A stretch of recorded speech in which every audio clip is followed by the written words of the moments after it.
What is up, awesome people, and welcome back to another Wi-Fi Wednesday shenanigans! We are going for the turkey tonight. This will be the final upload for tonight, so I do apologize for the spam of Wi-Fi Wednesday, but at the same time I also apologize for the fact that I've so slacked on Wi-Fi Wednesday in the last couple of months. So as I said, hopefully I can catch up with all my ICs before the next participation in IC, whenever that will happen. Anyways, I wanted to start off tonight with something that kind of symbolically shows what April's replays were kind of like. Keeping in mind that all of these are pre-recorded due to the 1.2 patch for Pokemon Sun, so I kind of had to go through and do a mass recording session, and I've kind of noticed a little trend, and this battle kind of perfectly represents it. Okay, so they're going to lead off with the Gengar and Katana lead, which obviously is a really strong lead against me because Katana can just OHKO me with Leaf Blade and crit me plus a type-based attack, and Gengar can almost OHKO me as well with Shadow Ball, which is shown right here. So in comes the Shadow Ball, it's gonna smack me, almost looking like it's gonna KO me. I do barely live on the 16 HP there. Do get the Wiki Berry up, so my HP goes back up to the green, which is awesome. Katana flinches thanks to the fake out from Togedemaru. Get the Trick Room up, and then the carnage just kind of begins. The slaughtering house just happens. Slowbro is going to go for the flamethrower onto the Katana. That's going to one-shot it thanks to the 4 times resistance, plus Katana is really mediocre special defense, and I think I do have some type of special attack in my Slowbro. Then comes the Zing Zap from the Togedemaru. It's going to smack that Gengar. Do go down to the orange with the, in fact I'm not running max attack I do believe. Salic Berry kicks him with the Gengar, which is kind of an interesting item to be honest, so it must be running something like Modest Nature on that Gengar than Salic Berry to make up for its loss of speed without running Timid.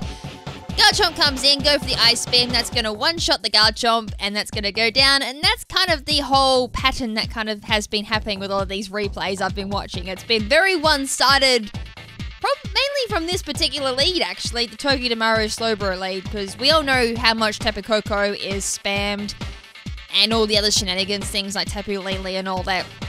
Well, this lead kind of covers quite nicely, actually. Only one problem with the Hariyama lead with the Slowbro is obviously like Tapu Fini, Tapu Lele, and a whole bunch of other shenanigans are super effective against it. So anyways, the last Pokemon is going to be Tapu Koko, which can't do its usual Thunderbolt shenanigans here because of Lightning Rod on Togedemaru, which soaks that up.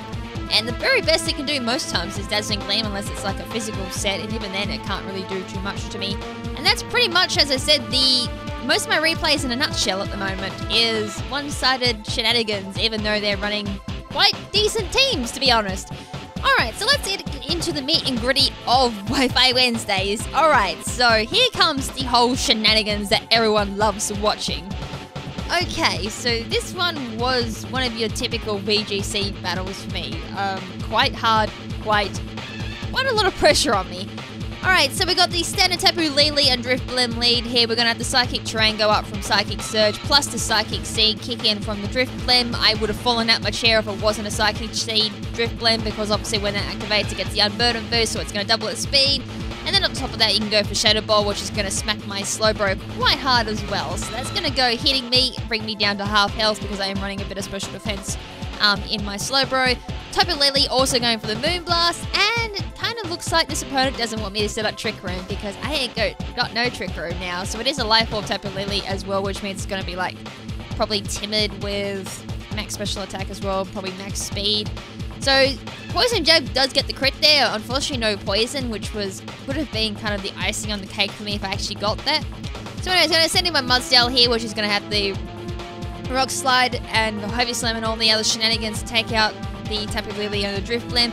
Unfortunately, the Drifblim being is Drifblim going for the Will-O-Wisp on my Mudsdale, so unfortunately a bit of an attack drop there, which is going to make a bit of a difference. Life Orb slowly withering away the Tapu Lele at low health as well. Going for the Zing Zap on my Togedemaru. Gonna smack that Drifblim right down to the red, and I miss Rock Slide on the Tapu Lele, which actually is going to make a bit of a difference on the battle. It's not very often I will blame hacks or RNG for the loss of a battle, but it's going to be one of those times where I'm like, God damn it, I could have probably won this battle if it wasn't for that bloody miss there. Okay, anyways, a little rant over. Arcanine's going to come in and go for the Intimidate. What Arcanine does not run Intimidate in VGC 17 is my question there. So my attack is going to plummet even further on top of that burn, so I'm going to be hitting for like absolutely nothing now on Mudsdale. So I'm going to go for the Spiky Shield there, predicting something like a Flare Blitz for the Arcanine because that's what Arcanine does. It actually went for the Flamethrower there, so it's one of those very rare special sets. You can run like Flamethrower, Solar Beam, Burn Up, Hidden Power Grass or something like that, or Hidden Power Ground, something like that. One of those shenanigans. Anyways, Life Ops is going to take out the Tapu Lele after it goes for the Psychic on the Mudstell, I do believe. Go for the Earthquake here, which in hindsight probably wasn't the best thing to do because I knew Tapu Lele would go down to either Life Orb damage or Protect that turn. So I probably would have been better going for high horsepower at that point, probably. I'm not really too sure at this point because as I said, I've got burn reduction, burn attack, and I've got Intimidate on it as well, so my attack reduction is absolutely insane. Okay, so I do believe this is last two Pokemon, and they're both weak to Mudstell, but unfortunately Mudstell's completely out of action here. I could have swapped into Dramper at that point to get rid of that attack reduction on Intimidate, but the fact that a burn as well would definitely mean I wouldn't have taken it, and at the same time, I was kind of hoping to rely on Dramper at that point. So Togedemaru is going to go down to the Flamethrower because double spiky shield, trying to be really scummy with head, didn't work. So it's like, oh god damn it, I can't be a scumbag on that one. So Earthquake, again doing very minimal damage there due to that huge attack reduction. I'm going to just live the burn damage there, doing 12 damage to me, living on 1 health. And I'm like, I need some type of miracle here. I need like Dazzling Gleam to do like very minimal damage to me so I can just Hyper Voice and take the win. And Dazzling Gleam is going to do a hell of a lot of damage there, bringing me down to the red. I was like, I kind of didn't want that. So there's what happens when you miss a very crucial rock slide there. That happens. So that was very unfortunate because I honestly could have snagged that if I took out the Tapu Lele, which would have meant my Mudstell would have had more health, which means I would have taken the last move on it a little bit better. And I could have potentially have won that battle. Who knows? I may have still end up losing that. I could be blaming hacks for the wrong thing there. Anyways, moving on to the last battle here, we have a interesting battle, I'm going to say at that. There is one little shenanigans in this battle, so I thought I might just include this one. So we got the Ninetale, Alolan Form, and the Tapu Koko lead. Oh, we just love seeing Tapu Koko, don't we? That's why I got Togedemaru. So Togedemaru is going to nullify the Tapu Koko, or so I thought I would nullify the Tapu Koko. Normally I'm like, yay, I love Tapu Kokos with this lead. But as we're going to find out, that's kind of not the case this time around. So I'm going to go Fake Out on the Ninetales here, which is going to obviously stop it from doing a Freeze Dry or Moonblast or whatever it's going to do, or a Veil to make that thing really tanky, because Tapu Koko is running Nature's Madness, which is the equivalent of Super Fang, just a fairy type one, of course. So it does 50% of my health each time. So I was like, oh, this is probably going to be a tanky Tapu Koko. Good thing I faked out the Ninetales because it was probably going to do the Aura Veil and make that Tapu Koko quite tanky, which would have been a bad thing on my part, because that could just Nature Madness, reduce my health by 50% each time and just do a lot of damage to me. Okay, so I'm going to swap out the Ninetales, go into the muck here, so I was like, oh damn, because I'm in a lot of trouble because I actually went Flamethrower onto the muck. I was kind of hoping for the burn there, but 10% chance for a burn is just not good in my books. So no burn, unfortunately. Go for the Poison Jab on the Tapu Koko. That's just going to live in the red there. And I get the Poison Hacks, which is awesome. So that's going to slowly be withered away from the Hail and the Poison damage. Nature's Madness onto my Togedemaru as well. That's going to bring me down by 50%, bring me into the orange. So Hail damage is going to hit both of my Pokemon, slowly withering away their health. So the residual damage isn't really working with me at the moment, unfortunately. But it is going to hit the muck and the Tapu Koko, plus the residual damage from the poison damage as well. Should be enough to take out the Tapu Koko, hopefully. And yes, it is. So thankfully, Poison Hacks comes through for me. It's about the only good luck I think I had this entire battle. Okay, so Arcanine comes in. Yes, we love seeing Arcanine and Tapu Koko, the two most seen Pokemon, I think, so far in Wi-Fi Wednesday so far. Okay, so attack reduction there on the Togedemaru, which is going to make it's not going to make no difference. Going to swap out there, predicting something like a Flare Blitz and go into my Mudstell instead. Good old Mudstell, it's going to pull through, hopefully. So I'm going to go for the Scald here onto the Arcanine, just in case it was a sweepy set. Go for Flare Blitz, hopefully knock itself out or something like that.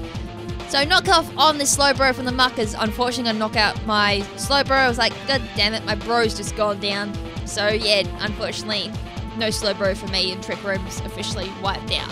So Flare Blitz was coming my way on the Togedemaru side. It's going to hit me. Luckily, no burn, because I'm kind of sick of burn on my Mudstell at this point too. So recall damage is going to knock the Arcanine down to Agaberry range, so it's going to get some health back, bring it back to the green, which is kind of unfortunate because if it is a tanky Arcanine, I'm probably not going to take it out this turn. So hail damage is still continuing on the field, slowly withering everyone's health. I kind of wish that hail would hurry up and disappear. Okay, so Togedemaru coming back onto the field. At this point, I can just go for Fake Out and kind of give myself an advantage here. Or I can just go for Spiky Shield and go for the Earthquake. Kind of playing it really risky here because I should have probably have gone for High Horsepower or something like that. And nullified either Muck or the Arcanine. Probably would have better going for the Arcanine at that point because that was the bigger threat. So Muck ended up protecting, so I would have missed the Muck anyways if Muck did go High Horsepower. So the Arcanine, regardless, is going to take the full force of that Earthquake, is going to go down that turn. So I do believe even if I did take the Fake Out route, it would have gone down regardless. Alright, Hail, you've probably got one turn left, so you can do your damage now. And let's bring up the Ninetales again. I do believe they're down to the last two Pokemon. Okay, so yes, down to the last two Pokemon is Ninetales and Muck. Alrighty, so from here, I think I've got like one turn of Trick Room left as well. So I'm going to High Horsepower onto that Muck, take out that Muck because there's no point going Earthquake because I already used up my Spiky Shot the previous turn. Plus I do have Poison Jab as well on Togedemaru for the Ninetales and things like Tapu Lele, Tapu Fini, and Tapu Koko and Tapu Bula as well. So it kind of hits all four Tapus as well or any other fairy types that come in. Blizzard's going to hit me and not take out either one of my Pokemon, which is really interesting. Thanks to that Assault Vest on the Mudsdale, or it's like a really tanky Ninetales. I'm not really too sure what it's running. Trick Room does unfortunately wear out, and I was like, at the time I actually forgot I had a Pokemon in reserve thinking this is a 2v1. I'm like, oh god, oh god, oh god, oh god, oh god, I'm gonna lose to a Ninetales here. So I really started to panic, went for Spiky Shield there. Was kind of hoping to miss with the Blizzard. They do want to ping the Mudsdale, so that's good night Mudsdale unfortunately. And then at that point I kind of looked at my screen and was like, oh, I still have Hariyama in reserve. But in hindsight, well, thinking about it now, it's like, maybe lucky I went for Spiky Shield because just in case this shenanigans happened. So we got new meta, guys. We got Focus Band Ninetales, but then again, this is coming from someone who runs Trick Room, Pheromosa, Trick Room, all the other shenanigans that should be running in Trick Room, so I can't really talk there. So if that was to happen and I didn't keep back the Spiky Shield on Togedemaru, that probably could have gone a completely different way.